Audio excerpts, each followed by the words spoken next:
성령의 제자는 제자 훈련을 해서 제자가 아니라 성경을 읽어가다 보니까 저절로 제자가 되는 것 같아요. 성령의 살리심, 일으키심에 반응을 하니까 긍정, 부정, 이렇게 무반응에 옳고 그름으로 반응하는 것이 아니라 구원의 시각으로 반응하게 되니 이제 저절로 주님의 제자가 되어 성령의 제자가 되는 것을 보게 됩니다. 카일 아이들먼은 제자로 부르실 때 가장 행복한 부르심은 나를 따르라이고, 가장 고통스러운 부르심은 자기를 부인하라이고, 가장 충격적인 부르심은 와서 죽으라는 것이라고 합니다. 성령의 제자는 이런 과정을 겪어가면서 되어가는 것입니다. 그래서 오늘은 성령의 제자에 대해서 생각해 보겠어요. 첫째로, 쫓겨나도 기쁨과 성령이 충만합니다. 50절입니다. 이에 유대인들이 경건한 기부인들과 그 시내의 유력자들을 선동하여 바울과 바나바를 박해하게 하여 그 지역에서 쫓아내니 유대인들이 지난주에 시기와 반박과 비방을 해도 이제 바울 사도가 담대하게 전하니까 주의 말씀이 두루 퍼졌다고 했잖아요. 그럼요, 사단도 총 골기대회를 합니다. 근데 오늘 보니까 유대인들도 지체가 있네요. 지체가 누구죠? 경건한 귀부인, 유력자인데요. 이 유력자들은 다실론을 인정한 로마 사회에서 유대교로 개종하기에는 부담스럽고, 그렇다고 유대인들과의 관계를 아예 끊을 수도 없는 그런 처지에 요즘 정치인들과 참 비슷한 사람들이 아니었을까 생각을 해봅니다. 회당에 나오는 경건한 귀부인들은 이제 기독교가 아닌 유대교에 개종한 여인들이었을 거예요. 하나님을 알고 예의도 있고 교양도 있는 자들인데 선동에 넘어갔어요. 이런 사람들은 어떻게 선동이 될까요? 유대인들의 이렇게 빠른 계산으로 가장 적은 수고로 큰 효과를 볼 것 같은 작전을 실행했겠는데요. 역사적으로 유대인들이 부자들이었던 것을 생각하면 답이 딱 나올 듯하죠. 보이는 외모가 중요한 사람들이기에 이 돈으로 선동된 안디옥의 고위층은 결국 공권력을 이용해 소위 끼리끼리 잘난 사람들끼리 모여서 볼품없어 보이는 외모의 이 바울과 바나바를 쫓아낸 것이죠. 이 허튼 소리에 귀가 솔깃하는 사람을 사단이 참 좋아합니다. 그러면 저는 뭐 여기에서 자유로울까 생각하지만 저야말로 귀가 얇아가지고 남의 말을 아주 잘 듣는 사람이었어요. 그러니까 그거는 순수함도 착함도 아닌 거예요. 그러니 성경을 읽는 귀부인들이 두 사도를 쫓아냈어요. 그럼 경건한 귀부인의 경건은 어떤 것일까요? 디모데후서 3장 6절에 경건의 모양은 있으나 경건의 능력은 부인하는 자라 그랬잖아요. 그러니까 이제 영화 배우가 그 실제 역할을 할 때 굉장히 미화하고 또 실제 인물보다 훨씬 멋있잖아요. 영화 배우가 하니까 사람들이 다 속아요. 그러나 경건의 능력이 없으면 진짜 어려울 때는 이길 수가 없어요. 껍데기만 가지고는 능력이 안 나타난다는 것이죠. 왜 능력이 안 나타날까요? 그들은 회당에 나오면서도 이 바울 사도의 구속사가 들리지 않지만은 또 복은 받아야 되잖아요. 그러니까 그들의 사회적으로 높은 위치는 회당에 오면 늘 상석에 앉게 해주니까 유대인 회당자들은 또 그들에게 넘치도록 이제 복을 또 빌어줘야 되잖아요. 바울은 거기에 비해 너희들이 예수로 인해 죄사함과 의로움 받는다, 이거 믿지 않으면 너희는 망한다, 이렇게 경고를 하니까 아니 자기가 왕노릇하는데 뭐 누굴 믿어야지 이제 뭐 죄를 사해 준다고 하니까 얼마나 이를 갈았겠습니까? 그러니까 자기들을 지지할 세력을 부추겨서 하나님의 사람을 대적하는 자들은 이게 복음의 원수죠. 그래서 공동체에서 나의 불만을 동정하고 이 지지하는 이 사람의 선동을 아주 조심해야 합니다. 그에 비해 예수님의 제자는 누구인가요? 세리나 창기나 귀신 들린 자들이 초대교회의 직분자였을 것입니다. 안디옥 교회도 그 당시 살인자였던 살인자라고 한 바울이나 노예, 헤롯의 젖동생 등이 있는데 그들은 다 유력자들이 아니었습니다. 이제 이렇게 쫓아내니까 51절에 두 사람이 그들을 향하여 발에 티끌을 떨어버리고 이고니온으로 가거늘, 그러니까 바울과 바나바가 발에 티끌을 떨어버린 행위는 누가복음 이제 9장이나 10장에 보면 상대가 복음을 영접지 않을 때는 발에서 먼지를 떨어버리라 그랬어요. 먼지, 티끌을 지금 먼지라고 했죠. 그러니까 그 말씀대로 그 명령을 충실히 적용을 이제 한 거죠. 그러니까 그 지방은 더 이상 이제 관계가 없다는 것을 이제 나타내는 것인데요. 물론 이미 믿는 자들이 생긴 그 도시에 지금 이제 심판을 내리는 표시로 그렇게 하지는 않았겠죠.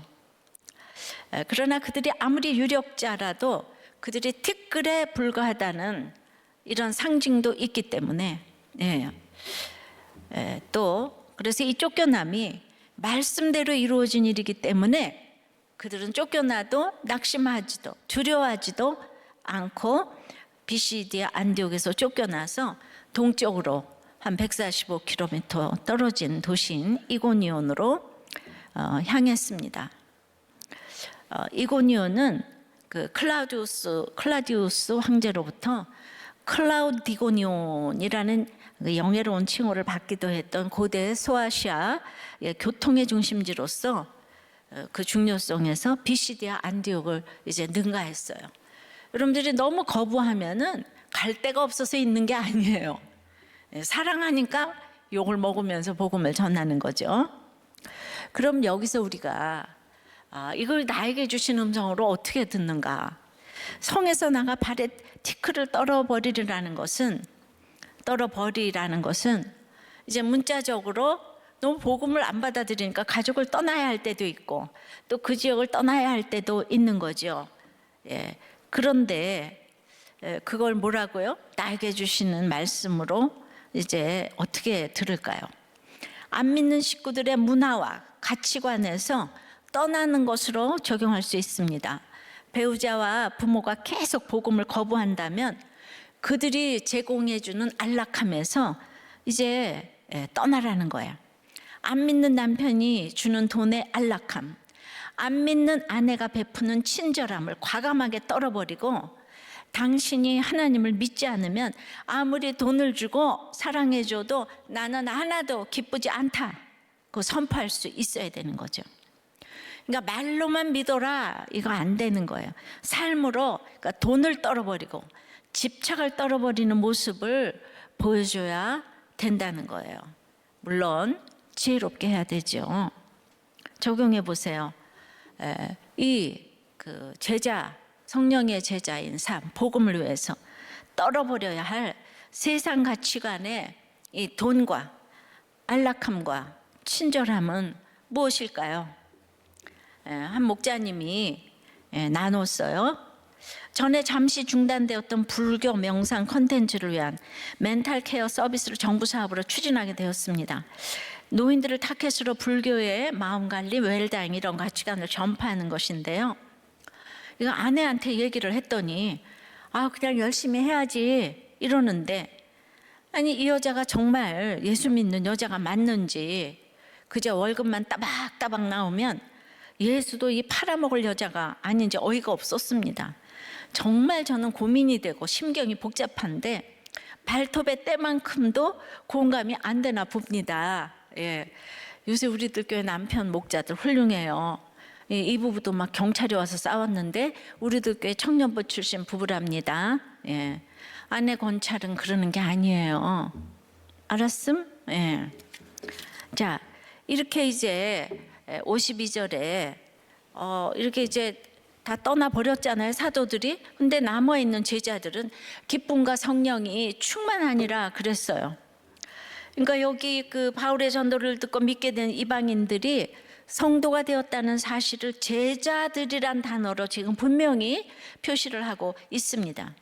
자기 전통과 이익에 사로잡혀서 시기에 가득 찬 유대인과 달리 예수 그리스도의 제자가 된 이방인들은 이 두 사도가 쫓겨났는데도 기쁨과 성령이 충만한 거예요. 이런 상태는 말씀을 받고 회개하여 새 사람이 된 자들의 이 전형적인 특징이에요. 새 사람이 되면 기쁨과 성령이 충만해요. 그러면요, 그들에게 핍박이 박해가 없었을까요?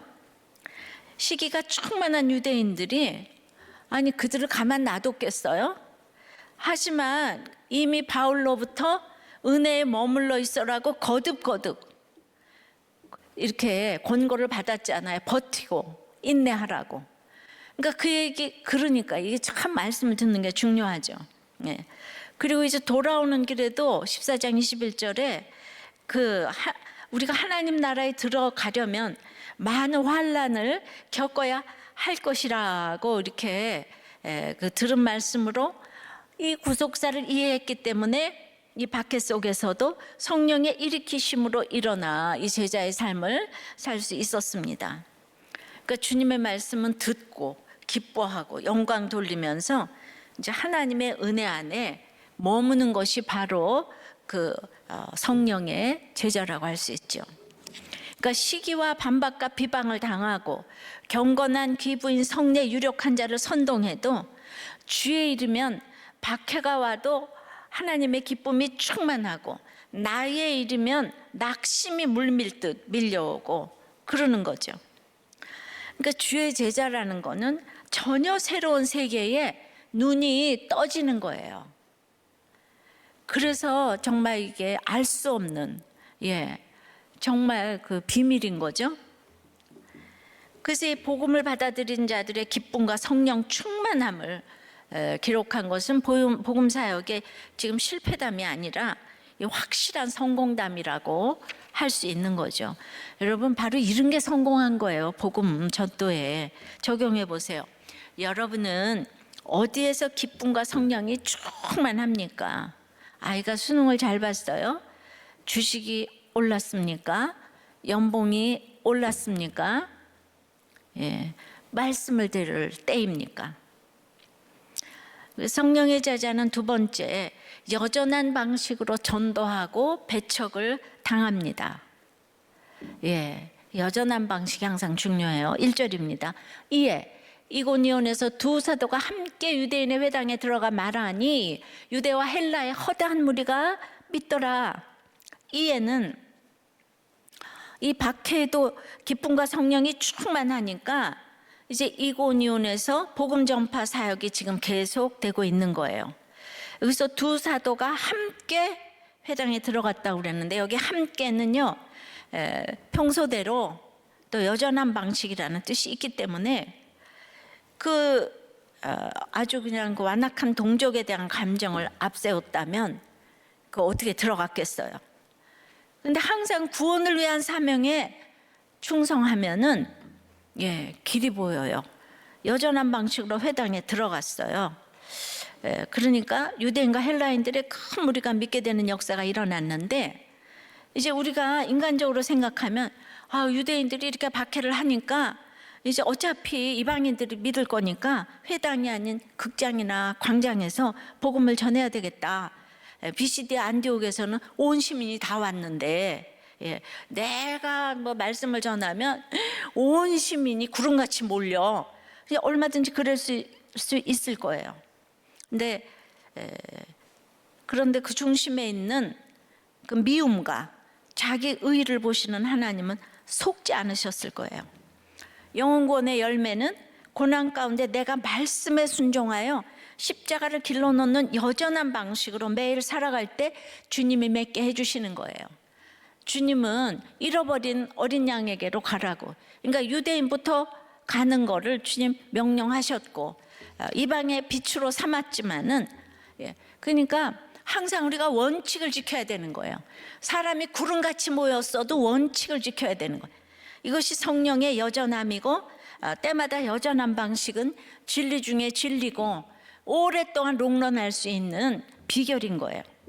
그 결과 유대인과 헬라인의 구분 없이 허다한 무리가 믿게 되었어요. 이때부터 헬라인은 민족적 구분이 아니라 문화적 언어적 구분으로 따라서 전체 이방인을 대표하는 표현으로 이제 등장하기 시작합니다.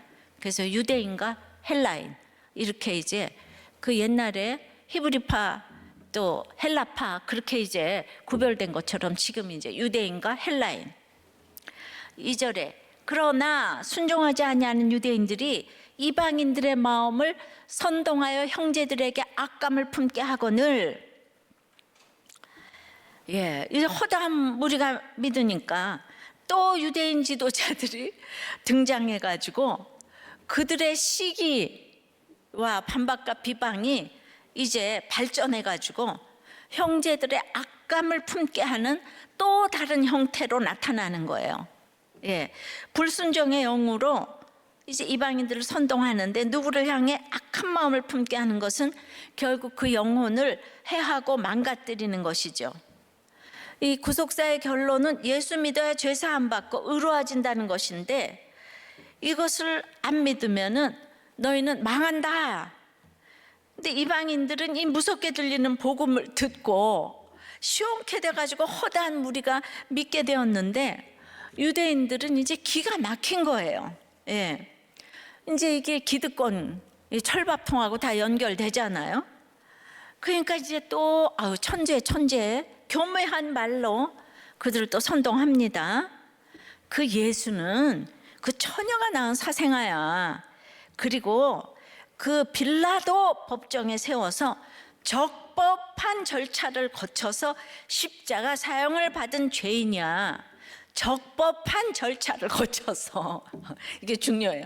적법한 절차를 거쳐서 그 예수를 전하는 바울도 유대교를 배반한 배신자라니까요. 이러니까 이게 계속 세뇌시키니까 유대교 회당에서 이 말씀을 듣던 사람들은 자꾸 헷갈리는 거죠. 자꾸 들으면 저게 진짠가? 돈 많은 귀부인들은 여기 선동되기가 아주 쉬워요. 아주 쉽죠. 조금 이래도 자기가 불편한 건 못 참잖아요. 그래서 이 이방인들의 마음을 선동해서 그 형제들에게 악감을 이제 품게 했어요.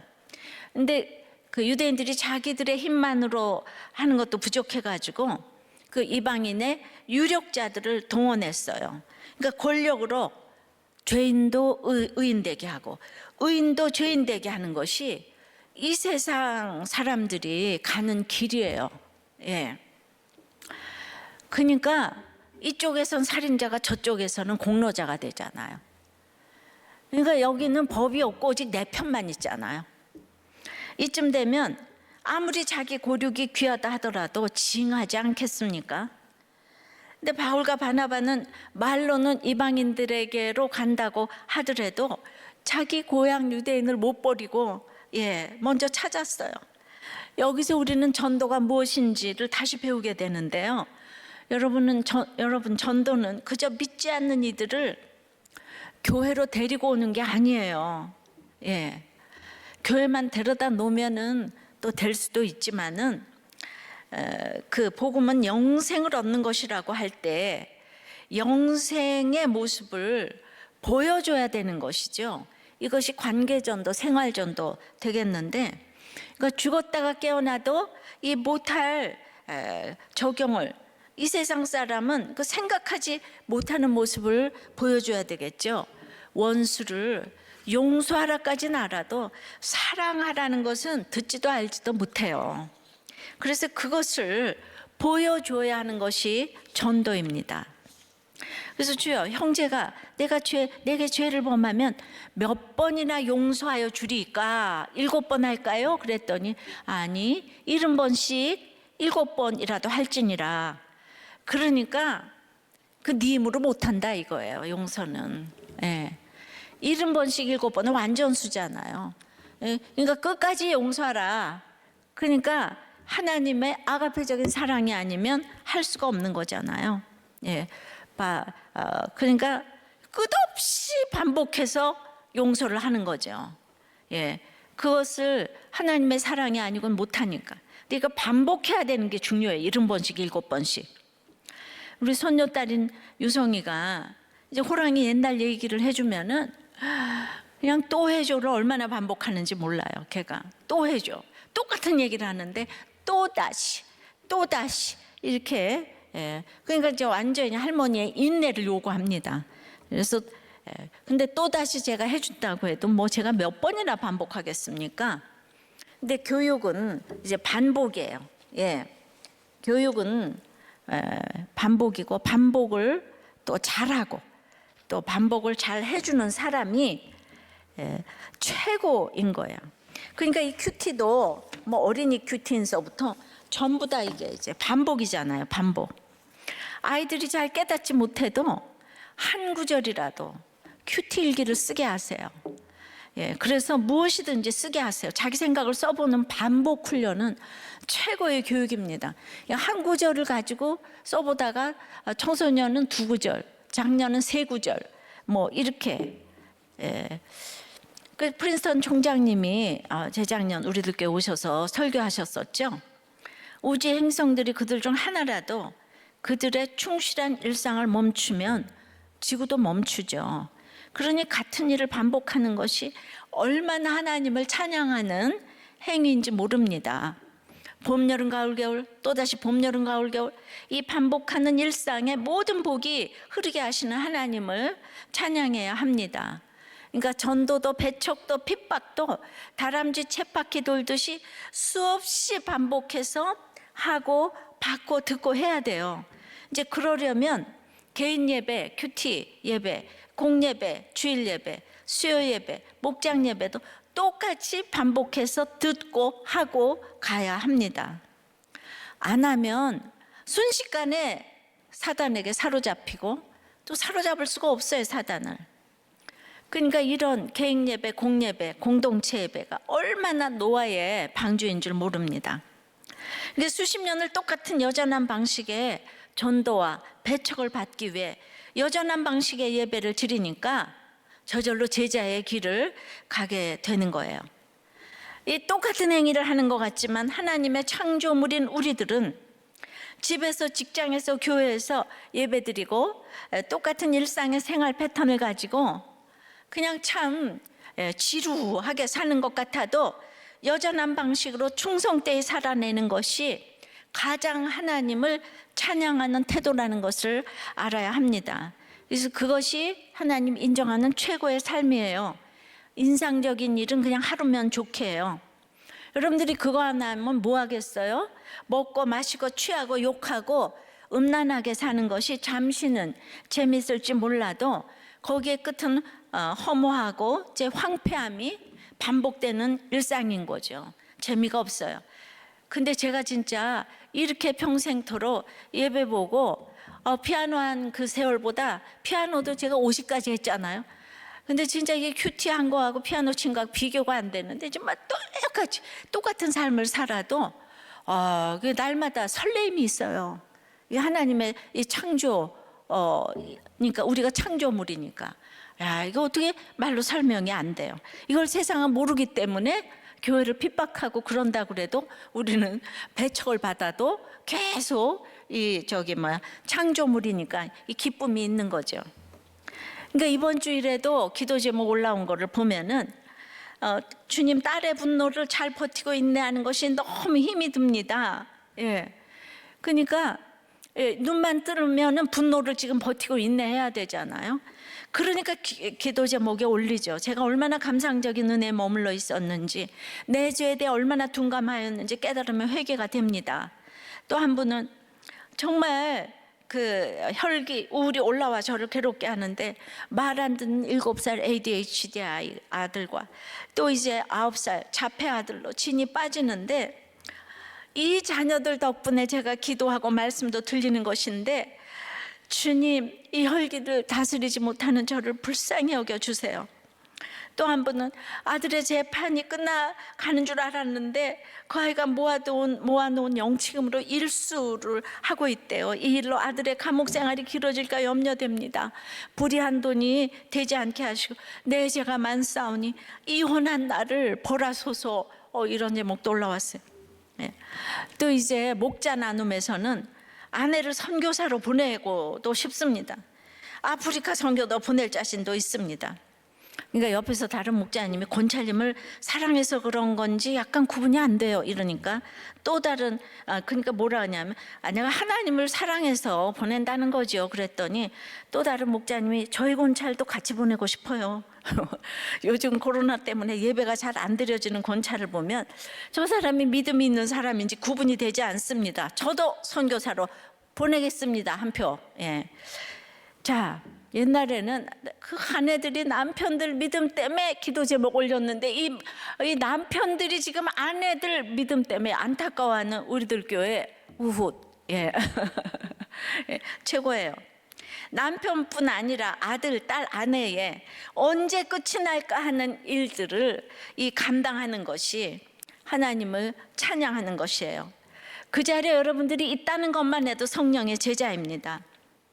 이렇게 기도 제목을 내놓고 기도하는 것처럼 축복이 없어요. 예, 여러분들이 다 잘 먹고 잘 살고 이러는데 뭘 큐티 기도회에 들어와서 기도 제목을 내놓겠어요. 우리가 늘 얘기하잖아요. 이런 분들 때문에 우리가 살아있다고. 우리들 교회가 살아있으니까 또 한국교회가 살아있다고 우리는 자부심을 갖고 가잖아요. 이 고난당한 한 사람이 얼마나 축복인지 몰라. 예, 적용해 보세요. 그러니까 끝이 안 보이는 반복해서 참아야 할 일은 무엇이고 몇 번이나 참았고 몇 년이나 참았습니까? 예, 끝이 없는, 예, 그걸 반복해서 눈만 뜨면은 우리 아이들이 기다리고 있어요. 코로나로 우리 집에 다 있어요. 그런데 나가지도 못하니까 맨날 먹을 거 생각하고 볼 것밖에 생각 안 하는데 거기서 아이들이 힘들게 하고 이러니까 또 눈만 뜨면은 똑같은 일상이 오는데 요새 온라인 예배가 있으니까 더 말씀을 사모하고 이 기도에도 더 이렇게 사모하고, 예, 그러니까 이게 얼마나 여자남 방식의 전도와 배척, 예, 이거를 받아야 되는 게 성령의 제자라 이거죠.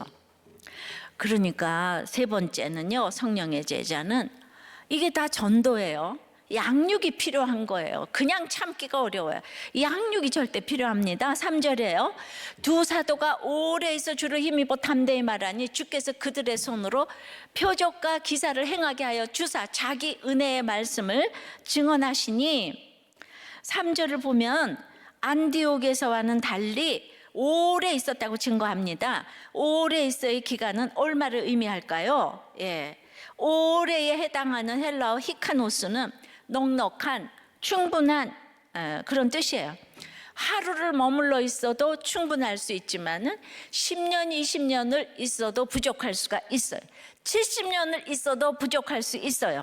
그러니까 이 적대적인 상황 속에서도 크로노스의 시간 속에서 하나님이 허락하시는 최적의 시간인 카이로스의 시간이 올 때까지 복음을 전하기 위한 주어진 자리를 지키며 사명을 감당하는 것, 이러려면은 양육이 필요한 거예요.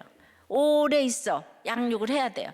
1절에 보면 이고니온에서는 이미 허다한 무리가 믿었는데, 예, 이곳에 왜 머물러 있었냐고요. 예, 양육하기 위해서. 사도 바울의 선교의 큰 특징은 양육이에요.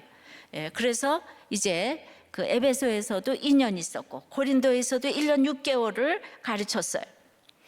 교인들이 많다고 그리스도인이 아니에요.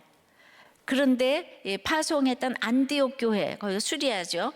안디옥 교회에서도 바나바가 바울이 1년 동안 가르치니까 비로소 그리스도인이라 일컬음을 받았다고 했잖아요. 교인 수가 많다고 그리스도인이 아닙니다. 은혜를 직접 체험해도 소용이 없어요. 말씀을 제대로 배워야 신앙인으로 설 수 있습니다. 그러니까 안디옥 교회는 배움이 있게 되니까 모교회인 예루살렘 교회에 구제를 했고 전 세계에 선교사를 파송했어요. 그러니까 양육이 없는 전도는 미완성의 전도예요. 오직 양육을 통해서만 전도는 이제 완성되는 거예요. 예. 그러니까 무디가 너무 전도를 많이 했지만은 정착은 거의 안 됐다고 해요. 전도만 하니까. 근데 찰스 피니는 그냥 그 사람은 회심을 통한 이게 양육에 이렇게 앞장서니까 많은 사람들이 정착을 하고 남아 있었다고 하죠. 물론 그 주체는요, 전도자가 아니라 하나님이세요. 그러나 전도자와 하나님 사이에는 분명히 역할 분담이 있습니다. 그 오래 있어 주를 힘입어, 다시 보면요, 오래 있어 주를 힘입어 담대하게 전했다고 했잖아요. 오래 있어는 머물러 있었다는 뜻의 디아트리보라는 단어인데, 트리보는 문지르다, 비비다, 치다, 닳게 하다는 뜻의 동사고, 디아는 이게 방향과 크기를 강조하는 접두어잖아요, 그죠? 내 몸으로 사명의 자리를 반짝반짝 윤이 나도록 비비고 닳도록 문지르듯이 수고하며 살아낼 때 예수님이 친히 표적과 기사로 자기 은혜의 말씀, 구원의 말씀을 증언하신다는 거죠. 그건 뭔가 하면 내가 그렇게 살아야 십자가와 부활의 주님을 담대히 전할 수 있어요. 즉 구원을 위해 내가 해야 할 말을 할 수 있는 거예요. 주님의 명령을 듣고 사는 사람은 그래서 복음 전도를 담대하게 하는 거예요. 제가 순종을 한 것 같아도 그래서 무슨 미장원 시장 가서 담대하게 전했어요. 우리 남편한테는 제가 꼼짝도 못하지만은 나가면 거기서 이렇게 비비고 닳고 문지르고 이렇게 했기 때문에 나가서 담대하게 전하는 게 바로 표적과 기사죠. 그래서 오직 주만 힘입게 하는 오늘 내 환경이 하나님이 허락하신 최선의 세팅이라는 거죠. 그래서 어떤 환경에서도 여전한 방식으로 말씀을 묵상하며 정말 비비고 닳도록 적용하며 사는 것이 표적과 기사가 되어 최고의 증언을 하고 또 해주는 것입니다. 자, 이렇게 양육이 잘 돼서 담대히 전하니까 4절에 그 시내에 무리가 나뉘어 유대인을 따르는 자도 있고 두 사도를 따르는 자도 있다는 거예요. 악하고 음란한 세상에 주님이 직접 증언하시는 능력의 말씀이 전해지니까 오히려 편이 이제 갈리는 거예요. 이게 정상이에요. 그러니까 사도들과 함께선 주님의 편이 있는가 하면 유대인들과 함께선 사단의 편이 있는 거죠. 그러면 사단이 자기 백성들을 뺏겼는데 가만히 있겠습니까? 아주 그 자기 백성으로 확정된 사람들을 동원해서 이제 박해를 가하는 거죠. 그러면 이렇게 이제 믿었는데 그들의 박해가 두려워서 어둠의 세계로 다시 가겠습니까? 그래서 사도 바울은 자기가 일생 선한 싸움을 싸웠다고 했어요. 우리의 부부 또 자녀 다 전쟁이에요, 전쟁. 이 전쟁을 혼자 할 수가 없는 거예요. 선한 싸움을 싸우려니까. 그래서 이제 그 공동체가 이제 필요한 거잖아요, 그죠? 그러니까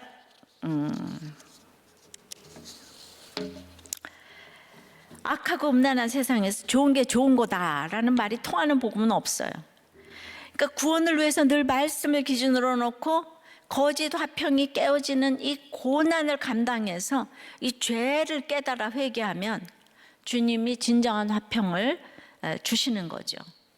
그래서 공동체가 필요한 거죠. 전쟁 혼자 못해요. 함께할 지체들과 함께 해야 돼요. 남편이 외도를 했다, 저한테 편지 보내면 참아라. 그게 참아져요? 이 돌아오는 동안에 같이 전쟁할 공동체가 있어야 돼요. 혼자서 절대로 못해요. 그게 가장 사단의 속성이에요. 내가 절대로 이거 숨기고 있다가 돌아오면은 내가 얘기하리라. 그게 이제 안 되는 거예요. 이 주님께로 돌아오라고 이 고난을 줬는데 이 환경만 바라는 게 얼마나 기복이고 그것이 이제 사단의 속삭임이에요. 그러니까 이런 걸 미리 듣고 양육이 되어야 뭐 남편이 어쩌고 아들이 어쩌고 이럴 때 놀라지 않고 정말 어떤 사건이 와도 잘 처리해 간다고 생각이 들어요. 여러분들 때문에 너무 은혜를 많이 받아요. 우리도 교회 성도들이 요새 저보다 훨씬 앞서가서 적용 박사들이 되는 것 같아요. 그래서 적용으로는 여러분 양육을 어디까지 받으셨어요? 양육을 안 받으면은 성령의 제자가 되기 참 어려워요. 그럼 여러분들은 난 제자 안 될래요. 그건 나는 구원 안 받았어요 하는 얘기하고 똑같습니다. 양육을 받으시기 바래요. 이제 이 초호님이 어린 아이를 이제 양육을 하는데 아이들에게도 똑같이 구속사적으로 양육을 해주는 걸 제가 읽었어요. 60점 받은 수학시험지를 엄마에게 안 보여주겠다고 한 거예요. 그래서 어떻게 해석을 해줬나 들어보십시다. 할머니는 우리 손녀딸이 60점 받던 100점 받던 똑같이 사랑해. 엄마도 마찬가지일 거야. 수학시험지를 보여주면서 엄마에게 좀 더 열심히 해서 다음에는 더 나은 점수를 받겠다고 하면 야단치지 않아. 그런데 나는 60점 받은 것이 아주 잘된 것이라고 생각해. 왜냐하면 네가 모르는 것과 실수하는 부분을 확실히 알 수 있게 되잖아. 그리고 엄마에게 한 약속을 지키려면 아무래도 공부를 좀 더 열심히 해야 할 거니까 다음에는 60점을 안 받을 거야. 그런데 네가 이걸 감추면 네 마음이 항상 불편하니까 너무 힘들고 계속 거짓말을 하게 된단다. 할머니는 네가 100점 받는 것보다 솔직하게 엄마에게 말하는 것이 훨씬 기쁘단다. 이거 지금 우리 목장에서 하는 처방하고 똑같지 않습니까? 숨기면 점점 더 거짓말하고, 그리고 이제 지금 실수했으니까 나의 부족한 부분들이 다 드러나고 하나님께로 더 가까이 가게 된다고. 이렇게 양육하시기 바랍니다. 근데 이제 네 번째는 성령의 제자도 돌로 치면 도망가야 할 때도 있어요. 첫 번째 대지는 쫓겨나면 기쁨과 성령이 충만하다 그랬는데, 네 번째는 돌로 치면 도망가야 할 때도 있는 거예요. 자, 5절이에요. 이방인과 유대인과 그 관리들이 두 사도를 모욕하며 돌로 치려고 달려드니, 지금 이제 지난주에서부터 반복해서 시기와 반박과 비방과 오늘 악감과 이제 이거 여기 이제 그런 것에 이어서 지금 이제 모욕하며 돌로 치려고 해요. 죽이려고 이제 한 것이죠. 돌로 치는 거는 유대인의 관습이니까 이 일은 유대인이 주동이 된 거라고 할 수 있죠. 정말. 그리고 위해를 가하려 했던 자들을 지금 이제 이방인 유대인 관원들이라고 구체적으로 언급해서 사도들에 대한 박해의 시도가 아주 공권력을 동원한 조직적으로, 한 사람 죽이는 건 그냥 아무것도 아닌 거예요. 조직적으로 진행되었죠. 그러니까 사단의 세력들이 얼마나 큰 위기감을 지금 느꼈는지를 보여주고 있습니다. 그러니 얼마나 신물나게 지금 이거 괴롭히는 것입니까? 여러분들 아무리 괴로워도 이 바울 사도가 이렇게 살았다는 것을 오늘 기억했으면 좋겠어요. 그래서 6절에 그들이 알고 도망하여서 루가오니아의 두 성 루스드라와 더베와 그 근방으로 이제 갔어요. 그러니까 안디옥에서는 쫓겨났잖아요. 근데 이고니온에서는 스스로 생명의 위협을 느껴서 여기 도망갔다고, 6절에 도망갔다고 나오잖아요. 그러니까 구원을 위해서는 옥문이 열려도 도망을 안 갈 수도 있지만은 사명을 위해서는 수치를 무릅쓰고 또 이 도망가듯 피해야 할 때도 있는 거예요. 이걸 어떻게 알아요? 여전한 방식으로 말씀을 묵상하지 않으면 분별을 할 수 없어요. 그러니까 아까도 유대인들이 너무 괴롭히니까 우린 이방인들 대상이니까 우리 극장이나 광장에서 복음 전해요 이러는 거, 이거 분별 못해요. 그냥 날마다 말씀을 그날 읽고 적용하는 게 우리도 교회를 이렇게 지켜주는 큰 지금 이제 버팀목이 되고 있는 거죠. 그래서 이제 거기서 7절에 복음을 전하니라, 이게 미완료 과거동사예요. 그러니까 이 복음 전도 활동이 어떤 환경에서도 중단 없는 전진을 의미하는 거죠. 아주 그냥 바울은 조건 반사적으로 복음을 전해요. 지금 우리도 역시 어디에 있든지 바로 그 자리가 중단 없는 전진, 복음을 전하되 지금 이렇게 지혜롭게 전하고 있잖아요. 우리 직장이, 가정이, 사업장이 다 사명지고 전도제예요. 아주 우리는 어디로 저기 해외로만 가야 전도라고 하지만은 그냥 여전한 방식으로 날마다 끝날 것 같지 않는 그 자리를 잘 지키고 있으면 그것이 집안에 있다가 그게 목장으로 교회로 자꾸자꾸 지경이 넓어지게 하시는 거죠. 그러니까 아내 된 자여 네가 남편을 구원할는지 어찌할 수 있으며 남편 된 자여 네가 네 아내를 구원할는지 어찌 알 수 있으리요. 그러니까 우리가 끝날 것 같지 않은, 눈만 뜨면 봐요, 우리 그 ADHD 자폐 아들 그 둘을 돌봐야 되잖아. 기가 막히잖아요. 어떤 아내가 어떤 남편이 괴롭히면 이거보다 더 힘들 수가 있겠어요. 근데 어제 우리 김상건 집사님이 그 이제 새롭게 하소서에서 간증을 했지만은 그건 믿기 전의 일이잖아요. 선남 선녀가 결혼을 했어도 그냥 3년 만에 이혼을 이제 한 거잖아요. 물론 이제 그러니까 이 잘난 사람들은 3년을 오래 참은 거예요. 그러니까 심 집사님 말처럼 자기는 너무 열심히 일하느라고, 그러니까 자기는 잘못이 없다고 생각했는데 이제 집에서는 왜 술 먹고 날마다 저러는가. 근데 그 참았던 기간이 3년밖에 안 됐다고요. 3년. 우리 70년도 참아야 되는데, 근데 그거를 그때 믿음이 없으니까 누구도 알려주는 사람이 없어요. 우리가 복음을 전해야 되는 이유는 이렇게 가정을 지키기 위해서 복음을 전해야 되는 거예요. 교회의 부흥을 위해서가 아니라 가정을 지키기 위해서 복음이 들어가고, 이 복음이 들어가야지 나중에 어디 전 세계까지 복음이 전해지는 것이죠. 그런데 힘들면 어디 선교 가고 그 다음에 뭐 이제 나는 신학해서 목사 된다 뭐 이래요? 그건 이제 아닌 거죠. 그러니까 정말 그 인내, 영적 진실성의 결론은 인내인 거예요. 인내. 그러니까 바울은 박해와 반대에 맞서서 그냥 노심초사하는 마음으로 제자들을 이제 양육하는 거예요. 그러니까 우리들 교회도 목장에서 그냥 노심초사하는 마음으로 양육들을 다 합니다. 그럼 박해가 이제 더 심해지는 거예요.